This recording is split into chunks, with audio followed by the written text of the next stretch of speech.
지역 기자들의 시선으로 바라본 우리 동네 이야기 시사콜콜 시간입니다.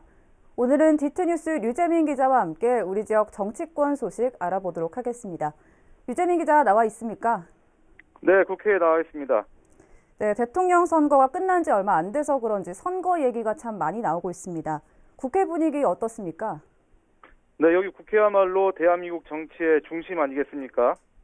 그렇다 보니까 선거 얘기가 계속될 수밖에 없고 대통령직 인수위원회 구성이나 윤석열 정부 초기 내각에 대한 전망이 조금 부풀려 말하면 초단위로 나오고 있는 상황입니다. 네, 아무래도 선거에서 이긴 국민의힘과 또 진 더불어민주당 쪽 이 양당의 분위기가 완전 딴판일 것 같은데 양당 상황 좀 알아보겠습니다.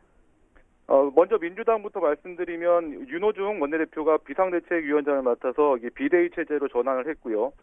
공석인 원내대표는 교황식 선출 방식으로 이달 중에 선출할 예정입니다.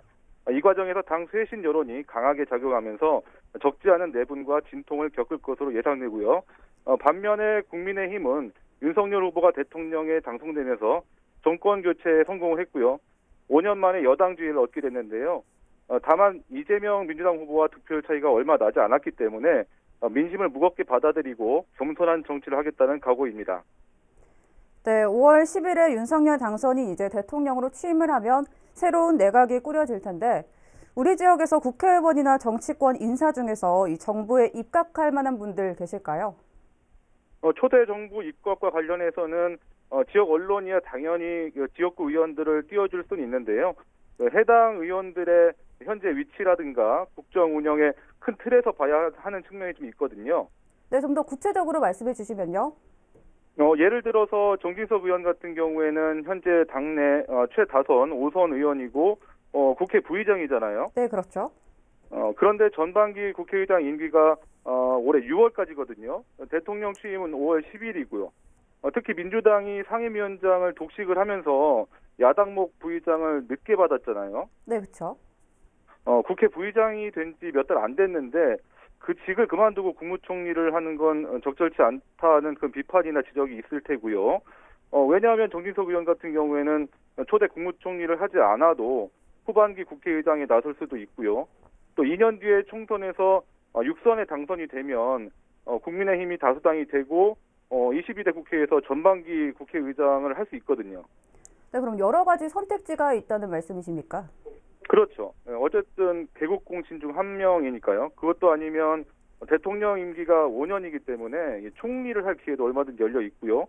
이명수 의원도 행안부 장관 얘기가 나오고 있는데요. 이분은 6월 지방선거에서 충남도지사 출마를 하려고 준비하는 분이거든요. 그래서 일단 도지사 출마하고 이후에 거치는 선거 이후에 판단할 것으로 보입니다. 또 윤석열 당선인이 지역 안배보다는 일과 전문성을 갖춘 능력주의 인사 방침을 정한 것으로 알려져서 지역 인사들이 얼마나 입각을 할 수 있을지는 좀 지켜봐야 할 것 같습니다. 네, 알겠습니다. 내각 인사 전에 여야 원내대표 선거도 있지 않습니까? 지역 국회의원 중에서 원내 사령탑에 오를 만한 의원들이 있을까요? 네, 이제 여당이 된 국민의힘 같은 경우에는 3선인 김태흠 의원이 물망에 오르고 있습니다. 그 농림부 장관이라든지 충남도지사의 가능성도 좀 있는데 이 부분도 좀 지켜봐야 될 것 같습니다. 네, 장관과 도지사까지 원내대표까지 어떤 걸 선택해야 할지 고민이 많을 것 같습니다. 네, 행복한 고민이라고 할 수 있겠죠. 김 의원 같은 경우에는 지난번에 원내대표 선거 때 현재 원내대표인 김기현 의원한테 4표 차이로 아깝게 졌거든요. 그래서 정권 교체 이후에 첫 여당 원내 사령탑 물론 욕심이 있지 않겠습니까? 네, 그렇겠죠. 하지만 아직까지 그 명확한 입장은 표명하지 않고 있는 상태인데요. 정치권 전문 용어로 이런 거를 간을 본다고 하죠. 지방선거를 앞두고 이 당의 얼개가 어느 정도 짜여진 다음에 향후 행보를 정할 것 같습니다. 네, 그럼 이긴 쪽의 국회의원들은 상황이 이런데 진 쪽인 민주당 어떻습니까? 아까도 잠깐 언급해 드렸는데요. 민주당은 대선 패배 직후에 일찌감치 비대위 체제로 전환을 했습니다. 원내대표 선거는 이달 25일 안쪽으로 할 예정이라고 하는데요. 우리 지역에서는 3선의 박완주 의원이 하마평에 올랐었습니다. 박완주 의원도 지난 원내대표 선거 때 출마하지 않았습니까? 그랬었죠. 지금 원내대표 다음에 이제 비대위원장을 맡고 있는 윤호중 의원과 그 접전 끝에 아쉽게 낙선을 했는데요. 이번 원내대표 선거에는 출마하지 않기로 했습니다. 네, 아무래도 대선 패배에 따른 책임론 때문일까요? 아무래도 그렇게 봐야겠죠. 박완주 의원 같은 경우에도 당 지도부에 속하는 정책위의장을 맡았었거든요. 그래서 박 의원은 지난 14일 페이스북에 이 대선 패배에 무겁게 책임감을 느낀다면서 이 원내대표 선거 불출마를 선언했습니다. 네, 그럼 시도당 위원장 교체 가능성은 없습니까? 국민의힘은 시도당 위원장 임기가 1년이고요. 민주당은 2년씩입니다. 그래서 여야 모두 조금씩 임기가 좀 남아 있고요.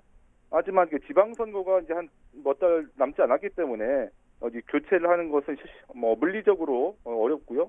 다만 현직 시도당 위원장 중에서 지방선거에 출마를 하겠다 이런 분들이 나오시면은 일부 조정은 있을 것 같습니다만 아직까지 큰 변화는 좀 없어 보이고요. 특히 민주당 같은 경우에는 모두 현역 국회의원이 시도당 위원장을 맡고 있기 때문에 이쪽에서는 좀 지방선거 출마자는 없을 것 같고, 국민의힘 같은 경우에는 이 충남을 뺀 나머지 지역은 다 원외위원장들이거든요. 그래서 지방선거 출마 여부에 따라서 시도당 위원장 교체도 어느 정도 영향이 있을 것으로 보입니다.